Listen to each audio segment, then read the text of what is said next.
Hello friends, मैं Vishnu arc exam cracker के YouTube channel पर आप सभी का एक बार फिर से स्वागत करता हूं। फ्रेंड्स, आज की जो क्लास है वो एसएससी दिल्ली पुलिस कांस्टेबल 2023 के एग्ज़ाम के लिए काफ़ी इम्पोर्टेंट क्लास होने वाली है। यहाँ पर मैं आपको जो जनरल नॉलेज के बहुत ही इम्पोर्टेंट टॉपिक है, जैसे कि वैदिक काल, महाजनपद, जैन धर्म और बौद्ध धर्म, प्राचीन जो राजवंश है उनके संस्थापक और राजधानी, दिल्ली सल्तनत और जो विदेशी यात्री भारत में आए उनसे रिलेटेड बहुत ही इंपॉर्टेंट क्वेश्चन आपके यहाँ पर डिस्कस करने वाला हूँ। यहाँ से इन टॉपिक्स के आपके एग्जाम में क्वेश्चन जरूर पूछा जाता है और यहाँ से डायरेक्ट आपको आपके एग्जाम में क्वेश्चन देखने को मिलेंगे। इसलिए इस वीडियो को, इस क्लास को जो है बार बार देखिए, इन क्वेश्चन को अच्छे से याद कर लीजिए। ये काफ़ी सिलेक्टेड टॉपिक्स हैं। यहाँ से जो है आपके एग्जाम में, जो पिछले एग्जाम्स में भी काफ़ी क्वेश्चन आए हैं और अभी आने वाले एग्जाम में भी आपके बहुत से क्वेश्चन यहाँ से डायरेक्ट आपको देखने को मिलेंगे। तो आइए शुरू करते हैं इन क्वेश्चंस को, इन टॉपिक्स को। सबसे पहले वैदिक काल से संबंधित जो इम्पोर्टेंट क्वेश्चन बनेंगे वो मैं कवर करता हूँ। जो ऋग्वेद है उसमें 10 मंडल है और 1028 सूक्त है। दूसरे से 7वें मंडल तक को जो है वंश मंडल कहा गया है। इसके जितने भी मंडल हैं, 10 टोटल मंडल है, उसमें क्या क्या आपका आता है, यहाँ से क्वेश्चन आपके एग्जाम में पूछा जाता है। ऋग्वेद के 9वें मंडल में जो है सोम मंडल कहा जाता है और दूसरे से 7वें को आपको वंश मंडल। ऋग्वेद के 10वें मंडल में जो है नदी सूक्त है। ऋग्वेद की जो ऋचाएँ हैं उनको पढ़ने वाले ऋषि को होत्री कहा जाता है। यजुर्वेद के पाठकर्ता को अथर्वयु कहा जाता है। सबसे नया जो वेद है वो है अथर्ववेद। सबसे नया वेद, सबसे बाद में ये लिखा गया अथर्ववेद जो है उसमें वेदयत्री में नहीं है, आता है ये, और इसमें जादू टोना तथा तंत्र मंत्र का उल्लेख है। वेदों की टीकाओं को ब्राह्मण ग्रंथ भी कहा जाता है। तो ये आपके लिए इम्पोर्टेंट पॉइंट्स हैं। हर पॉइंट से आपका जो है एग्जाम में क्वेश्चन बन सकता है। फिर वेद के जितने उपवेद हैं और उसकी रचनाकार हैं उनको आपको याद करना होगा। जो ऋग्वेद है, 4 आपके टोटल वेद हैं। ऋग्वेद है, इसमें जो उपवेद है वो है आयुर्वेद और उसके रचनाकार हैं धन्वंतरी। यजुर्वेद में जो उपवेद है वो है धनुर्वेद और इसके जो रचनाकार है वो है विश्वामित्र जी।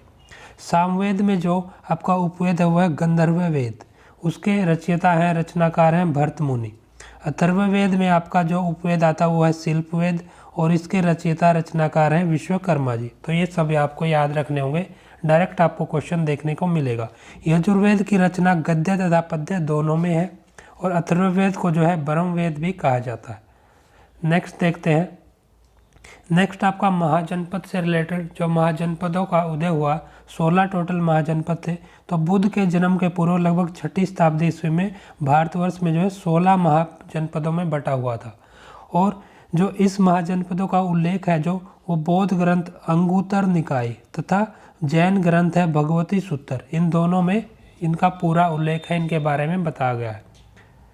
ये आपके टोटल जो भी आपके जनपद है वो और उनकी राजधानी दी गई है, जो कि अंगुत्तर निकाय, जो कि बौद्ध धर्म की पुस्तक है, उसमें ये दिया गया है। अंग जो जनपद है उसकी राजधानी चंपा, मगध की राजधानी गिरिव्रज या राजगिरी, काशी की राजधानी वाराणसी, कौशल की राजधानी साकेत एवं श्रावस्ती, वज्जी जो कि गणतंत्रात्मक वहाँ पर जो है सरकार चलती थी, वहाँ की राजधानी वैशाली, मल्ल की राजधानी कुशीनारा या पावा, चेदी की राजधानी सुक्तिमती, वत्स की राजधानी कौसंबी, कुरु की राजधानी इंद्रप्रस्थ, पांचाल की राजधानी अहिच्छत्र या फिर कामीपल्य, सूरसेन की राजधानी मथुरा में, गांधार की तक्षशिला में, कंबोज की राजधानी थी राजपुरा हाटक और अवंती की राजधानी उज्जैनी या महिष्मती, मत्स्य जो आपका जनपद था वहाँ की राजधानी विराटनगर। तो आपको इनको ध्यान रखना है, यहाँ से कई बार क्वेश्चन एग्जाम में पूछा गया है। नेक्स्ट आपका जैन धर्म से रिलेटेड जो इम्पोर्टेंट पॉइंट है जहाँ से आपका डायरेक्ट क्वेश्चन बन सकता है वो जानते हैं। जो जैन धर्म है उसके सबसे पहले तीर्थंकर थे और संस्थापक थे जो वो ऋषभ देव थे। जैन धर्म के दूसरे तीर्थंकर थे आपके अजितनाथ। 22वें तीर्थंकर का नाम था नेमिनाथ और उनका प्रतीक चिन्ह था शंख। 23वें जो जैन धर्म के तीर्थंकर हुए हैं उनका नाम नेमिनाथ, उनका प्रतीक रहा है सर्प का फन। 24वें तीर्थंकर काफ़ी फेमस हुए महावीर स्वामी और उनका प्रतीक चिन्ह। जो अंतिम तीर्थंकर हुए हैं महावीर स्वामी, 24वें और अंतिम, टोटल 24 तीर्थंकर हुए हैं।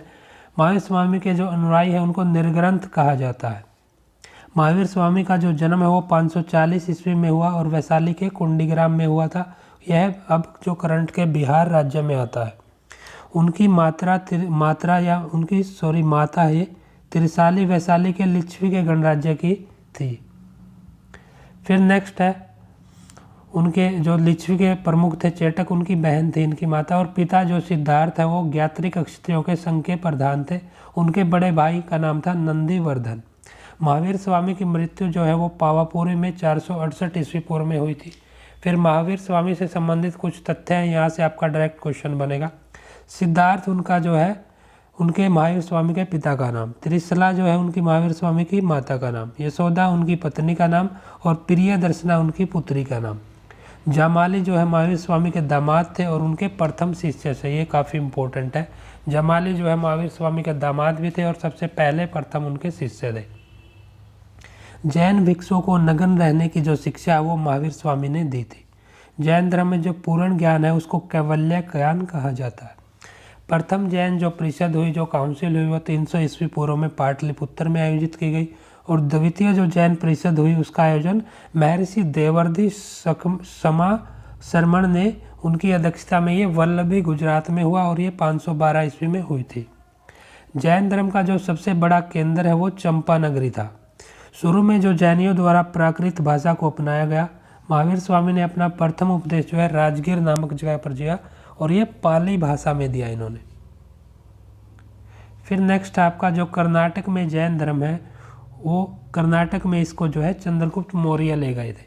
श्रवण बेलागोला जो है उसमें गोमतेश्वर की मूर्ति चामुंडराय ने बनवाई। जैन तीर्थंकरों के 5 मंदिरों का निर्माण चंदेल शासकों ने खजुराहो में करवाया है। जो कलिंग राजा खारवेल हुए हैं और अजातशत्रु हुए हैं उनका जो पुत्र उदायन जैन धर्म के अनुयायी थे। महावीर स्वामी को जम्बरी ग्राम के निकट जो है पास में रिजुपालिका नदी के तट पर ज्ञान प्राप्त हुआ। ये आपके लिए काफ़ी इंपॉर्टेंट है। रिवर का नाम भी याद रखना है, जो नदी है रिजुपालिका रिवर। फिर नेक्स्ट आपका बौद्ध धर्म। बौद्ध धर्म से भी आपका 1-2 क्वेश्चन जरूर एग्जाम में आता है। बौद्ध धर्म की स्थापना जो है गौतम बुद्ध ने की। जो गौतम बुद्ध बोला जाता है इनको। बुद्ध का जो महापरिनिर्वाण है वो कुशीनगर नामक जगह पर हुआ। बौद्ध धर्म का सर्वाधिक प्रचार कौशल राज्य में हुआ। भगवान बुद्ध से संबंधित तथ्य हैं। महामाया उनकी माता का नाम है और राहुल उनके पुत्र का नाम है। चन्ना बुद्ध का सारथी था। प्रजापति बुद्ध की मौसी प्रथम बौद्ध भिक्षुणी भी थी। काफ़ी इंपॉर्टेंट है। पहली बौद्ध भिक्षुणी बनी थी, उनकी मौसी थी, प्रजापति नाम था। अश्वत्थ जो है वह है पीपल वृक्ष जिसके नीचे बौद्ध को ज्ञान प्राप्त हुआ। स्तूप जो है महापरिनिर्वाण के प्रतीक है, सिंबल है। शुद्धोधन जो है वो बुद्ध के पिता थे और शाक्य कुल के जो है मुखिया थे। यशोधरा जो है बुद्ध की पत्नी थी। तो ये उनके बारे में जो तथ्य हैं यहाँ से आपका डायरेक्ट क्वेश्चन एग्जाम में जरूर आता है। फिर गौतम बुद्ध के जीवन की घटनाएं हैं कुछ। जो महाभिनिष्क्रमण है वो गृह और त्याग की घटना को बोला जाता है। फिर जो संबोधि है वो ज्ञान प्राप्त होने की घटना को बोला जाता है और उपदेश देने की घटना को धर्म चक्कर परिवर्तन कहा जाता है। महापरिनिर्वाण उनके निर्वाण यानी मृत्यु को कहा जाता है। बुद्ध के जीवन के 4 स्थल हैं। लुम्बिनी नामक जगह है, वहाँ पर उनका जन्म हुआ। बोध गया में उनको ज्ञान की प्राप्ति हुई। सारनाथ नामक जगह पर प्रथम धर्म उपदेश दिया और कुशीनगर में उनकी मृत्यु हुई। तो ये चारों जगह आपको याद रखनी है। चतुर्थ जो चौथी बौद्ध संगति हुई उसके बाद बौद्ध धर्म को 2 भागों में, जिनका नाम है हीनयान और महायान, उसमें बांट दिया गया, उसमें ये विभाजित हो गए। फिर बौद्ध संगति, यहाँ से आपका एग्जाम में क्वेश्चन जरूर पूछा जाता है। जो पहली बौद्ध संगति थी, पहली काउंसिल हुई, वो 483 ईस्वी पूर्व BC में हुई और राजगिरी नामक स्थान पर हुई। इसके अध्यक्ष थे महाकश्यप और उस समय जो राजा थे वो अजातशत्रु थे। जो द्वितीय जो सेकंड बौद्ध संगति हुई वो 383 ईस्वी पूर्व 383 BC में हुई, वैशाली नामक जगह पर हुई। इसके अध्यक्ष सबाकामी थे और काल अशोक का जो है शासनकाल था, उस समय ये राजा थे। तृतीय बौद्ध संगति में 255 ईस्वी पूर्व में हुई। पाटलिपुत्र जो पटना बोलते हैं उसको करंट में, उस नामक जगह पर मोगलीपुत्र तीसा जो है इसके अध्यक्ष थे और अशोक के शासनकाल में हुई। चतुर्थ बौद्ध संगति आपकी 483 ईस्वी में हुई, कुंडलवन नामक, जो कि कश्मीर में है। वसुमित्र इसके अध्यक्ष थे और कनिष्क जो है राजा थे, उनके शासनकाल में हुई। तो ये चारों आपके लिए इम्पोर्टेंट है, यहाँ से क्वेश्चन एग्जाम में जरूर आता है। फिर कुछ राजवंश हैं जो प्राचीन काल में राजवंश हुए, उनके संस्थापक और राजधानी आपको याद रखनी है। सबसे पहला है हरियंक वंश। इसके संस्थापक बिंबिसार थे और इनकी राजधानी राजगिरी थी। शिशुनाग वंश के संस्थापक शिशुनाग थे और उनकी राजधानी वैशाली थी। नंद वंश के जो संस्थापक थे वो महापद्म नंद थे और इनकी राजधानी पाटलिपुत्र थी। मौर्य वंश के संस्थापक चंद्रगुप्त थे और पाटलिपुत्र इनकी राजधानी थी। शुंग वंश के जो संस्थापक थे वो पुष्यमित्र शुंग और पाटलिपुत्र राजधानी थी।